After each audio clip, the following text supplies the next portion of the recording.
problem is there's no freedom to choose. Schools are already working together very closely, collaboratively. My school looks very seriously at the future and how we want to behave, how we want to work and support with other schools. My governors have looked and they've started to make choices, and that choice has been taken away from them. We are being told what to do. At the moment, we have no control from our local authority. They support us, and we feel very angry that we're not trusted to make the decisions that are right for our schools and our community. But part of the reason for the Academy scheme, as Nicky Morgan made clear this morning, is for schools, good schools, to help other schools. That's part of the point, isn't it, that I think you're probably overlooking?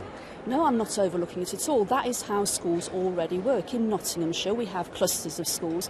We work together. We know our communities. We're not competitive, but we are very interested in the highest possible standards for our local communities, from my school and the school next door and the school over the road. We want to work together, and we have proved that we can do that. We're just not being trusted to make the right decisions. Well, the other issue dominating the proceedings here in Birmingham is testing. James Bowen, recent headmaster of a school, a primary school, now a spokesman for the National Association of Head Teachers. Testing is very important, isn't it? Nicky Morgan's right, that progress has to be measured. I think assessment is very important. I think all teachers and head teachers agree assessment is a core part of their job. They do it every day. They want to know what the children can do, what they need to do to improve for the next day, and how to adjust their lessons. So assessment is absolutely crucial and a central part of our job. Testing, though, you don't have to test to assess. There is a role for some testing. We like the idea of little and often to inform teacher judgment, but whether or not we need to have high stakes, high accountability tests for 6 and 7-year-olds or 10, 11-year-olds, that's where we're not so, not sure, not convinced on that one. Now, parents feel strongly about that here and there in England. They're threatening to take their children out of school, some of them on Tuesday, in protest at this. Do you support that, taking them out of school? Is that something you support? Well, I think what it shows is the strength of feeling.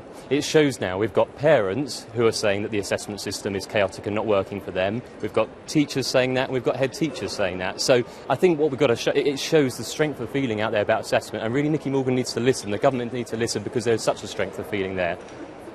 And what do you think of the 1%? She gave a concession. She said that no more than 1% more schools would be judged not to be meeting minimum standards this year as a result of these new tests coming in on the more difficult curriculum. Big concession, really, isn't it? We welcome the concession. For head teachers, it will remove some of that uncertainty. Head teachers, an awful lot of them were very worried with the new tests, and that does remove some of the uncertainty. But really, it's a short-term fix for this year, which we welcome. What we're really asking for is to look at the long term. What we want is an assessment system that works for the children in the long term.